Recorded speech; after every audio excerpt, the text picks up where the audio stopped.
Hello, I'm here to review the, where is the tab? There it is, okay. Give me a second, off the great start. This button box right here.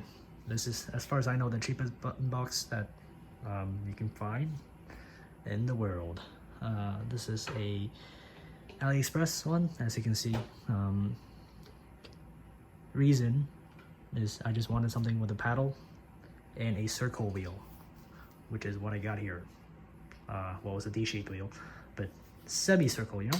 I guess I already have a Symagic GT4 wheel, but as you might imagine, driving a street car with this thing with 900 degrees of rotation and paddles is not very fun, because if I get too much force feedback, it's gonna slap my hand this way or this way and probably break my fucking hand. So I was looking for something with a circle on it. The cheapest option, the cheapest official option from Symagic is $450, and I wasn't really keen on spending that type of money on a circle wheel with paddles on it. So this is where I settled after scouring the internet for about 2 weeks. There's other options on AliExpress as well. Let's just quickly go over them. There's this one. I know someone who has this one. This one has like a few more buttons if you need those rotary encoders and if you need the toggle switches. Perhaps go for this one. But this is $100 more than the cheapest one, which is the one I have here. So let's quickly go over the description or the features of this button box. So comes in the box is exactly what you see in this picture. Okay, so you get the button box itself and then 2 cables.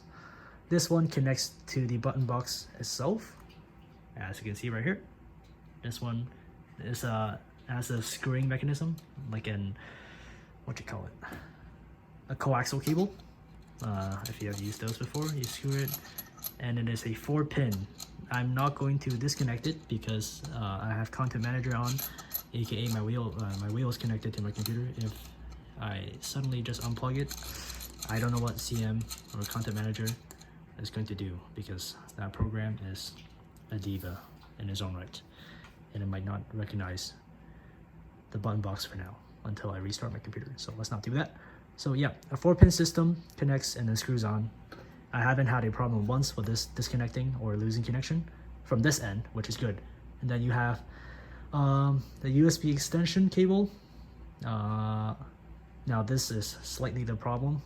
The connection between this part and this part is quite loose. So if you have trouble, or if you find it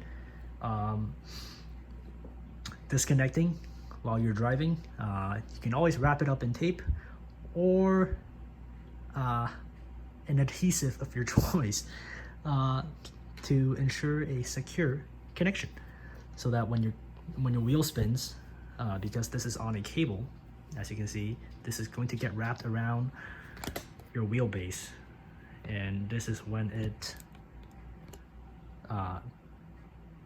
this is most likely the action that's going to disconnect your USB from your extension.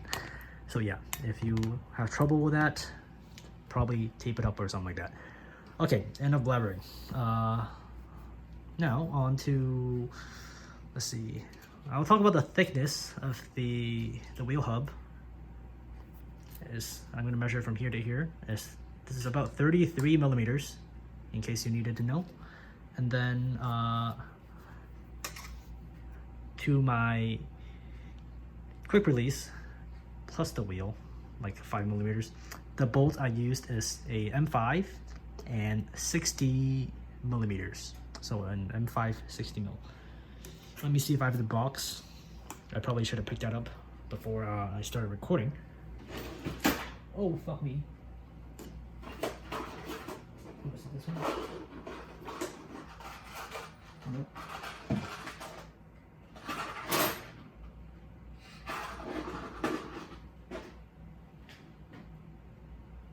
Do have it. Okay.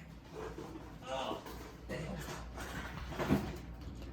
Okay, so currently in this box is the original bolt that comes with the steering wheel hub. As you can see, if you scroll down, description right here. Oh, apparently it's not included.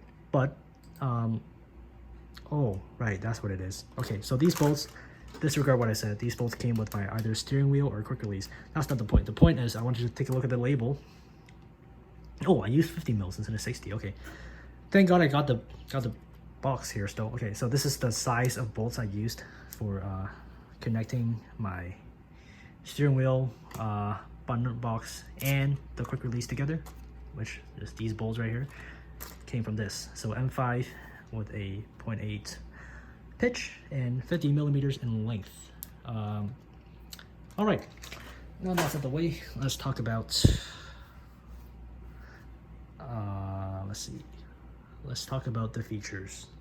So you get 2, 4, 6, 8 buttons.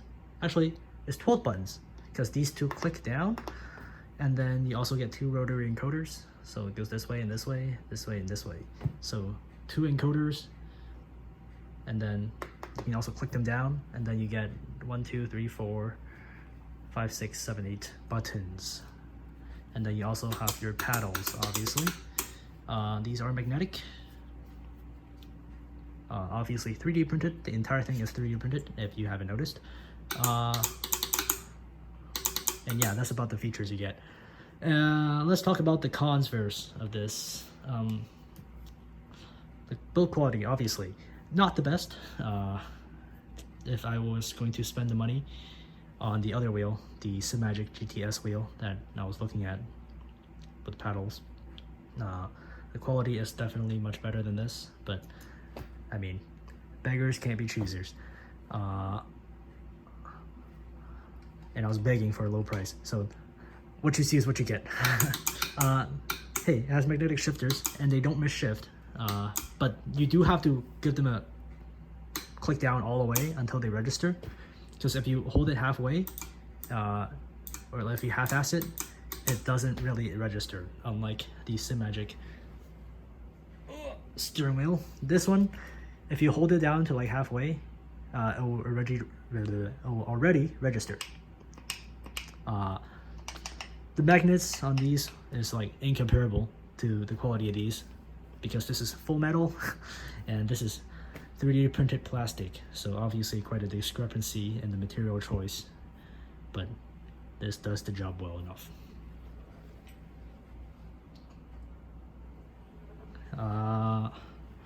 Okay, and another con regarding the paddles is, as you can see, the distance between my wheel and my paddle is quite large. It's like I'm jumping over a river, whereas you saw previously in my Simagic GT4 wheel,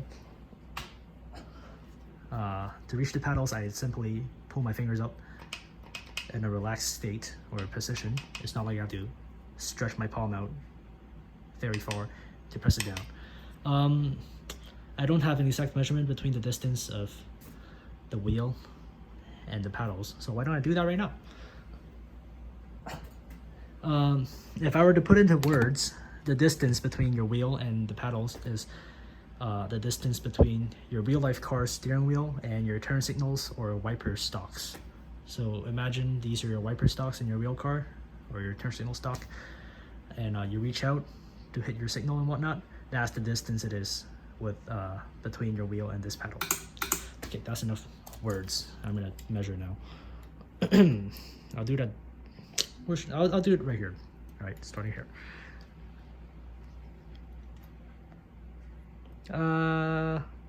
Rough measurement comes out to 7 centimeters, so 70 millimeters. What is that in inches? 2 inches and 3/8.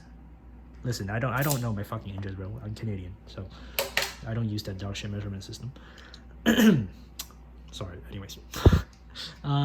Yeah, so the distance between your wheel and paddles quite large, so that's my biggest complaint about this button box. My second biggest complaint is that one of the buttons doesn't work. This one particularly. If I, oh, that's not what I want to boot up. If I go to Content Manager, and let's focus on the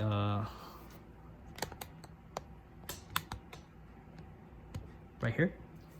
That's the button box button, you know, registering chart, whatnot, what you call it. Yeah, one of the buttons doesn't really register. It's number 5. I'm clicking it.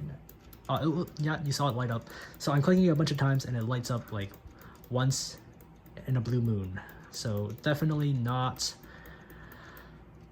very oh, now it's working all the time. Oh, what the fuck? Okay, sure. I guess I just had to give it a bunch of clicks for it to warm up or something. But yeah, as you can see, every other button works straight up perfectly fine. Rotary encoders right here. Rotary encoder again. Click down rotary, click down rotary. Okay, so it turns out I just had to click my faulty button a bunch of times and now it registers completely fine all of a sudden. So kind of just disproving my point here. So I guess this is no longer a complaint. Everything works. Okay, so my third complaint is a tiny one, but let's get some light reflecting. The carbon fiber texture is just a sticker, as you might imagine, unlike my GT4 wheel over there, which is real carbon fiber. But who cares about that? Okay, so the sticker is peeling within like 3 days of use. Same here. I don't know if you can see that, but it's just a sticker. If you really cared about that much, just put some glue on it or whatnot. But I drive in VR anyways, so it's not like I see my wheel while I'm driving, so not a problem for me. I think that's all I got about the physical features and whatnot of this wheel. So I'll just give you a sound test. I'm gonna show it now and bring it close to the camera.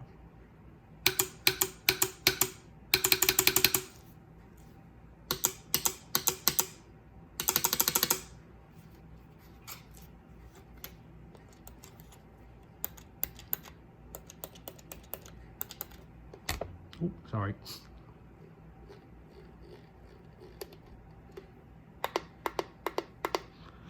All right, so yeah, here's the short overview of this steering wheel button box hub. Do I regret this purchase? Absolutely not. I think it is a great price for what it is. It serves my purpose very adequately. This is about as much as I need because I already have a separate button box for my buttons. So basically all I wanted is a circle wheel with paddles on it. And this is basically what it does for me. Does the job perfectly fine. If you're looking for something or a button box like this on the market, and you think perhaps your wheel manufacturer, for example, SimMagic, doesn't have a wheel that is cheap enough for your liking, then this is a great option to go with. I'll leave a description, or not, I'll leave a link of this product in the description. If you're Moza, you probably have other wheels from Moza itself that is cheaper than what I got this entire wheel for. If you're wondering how much I paid for the quick release, the button box, and the wheel, steering wheel together, I paid about $250 in total. So that accounts for taxes and shipping and all that. Shipping time of this, all right. Shipping time of this was about 2 weeks. So on the product page, it said a month, and it came in 2 weeks or 2.5. So thumbs up for that one. What else did I want to mention? Right. Sorry for this late description of the bolt pattern, but this is a 70 PCD. So any normal quick release with a 70 PCD bolt pattern is going to fit the button box. Nothing else will, unless you're willing to drill some other hole onto the button box, which is your call, not mine. So do what you will. I think that's about it for the quick review. I don't have driving footage of this because it's kind of boring. It's not like I can really tell you the feeling that I get. It's just a normal button box. So yeah, I hope that covers up the features, what you get in the box, and what you might need to slam that shit on your wheelbase. And yeah, I think I'm gonna cut the video here. If you have any other questions, leave it in the comments. I will respond. Okay, hopefully this helped you, because this is probably like one of the only reviews in the world about the cheapest button box in the world, as I claim it to be. I don't know if there's other cheaper ones out there, but yeah, I think that's enough talking. Sorry for the unscripted video, but yeah, I just want to get something out there without having a lot of editing. Okay, that's enough talking. Goodbye. Thank you for watching.